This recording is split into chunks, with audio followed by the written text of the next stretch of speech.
We just want a little bit because we're taking a risk. The relatively new industry of carbon sequestration has been a point of contention between community members, industry, and politicians at the Capitol for years. Now that the interest is ramping up, state and local governments want to make sure they get their fair share of the cash flow. Once carbon is injected into the earth, companies have to pay $7.50 per ton that they put in on state lands. Locals get 30% of those revenues. They don't, however, get money from private or wildlife management lands that have wells. It's just a floating number, as testimony was had by DNR.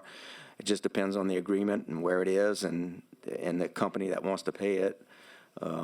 It's your responsibility, it's not ours, but I think it makes sense for us to have a consistent fee. There are 30 proposed projects with about 89 wells awaiting proper classification and approval for projects to move forward. The federal government recently allowed some states primacy to award Class 6 permits to let more carbon sequestration projects to move forward. Tell me what the holdup is, because we're losing to other states. Other states, this is a global investment. This isn't a parish to parish, or we're going to run around the neighborhood grabbing some money. The Louisiana Department of Energy and Natural Resources states it'll take up to 2 years after a permit application is submitted to do the appropriate research and testing of a well before injections can begin, with the first projected to be approved early this year. The legislature is also going into a fiscal session that will allow them to pass laws that impact revenue streams, such as making an injection tax to get some revenue from private land wells or other ideas. For your local election headquarters, I'm Shannon Heck.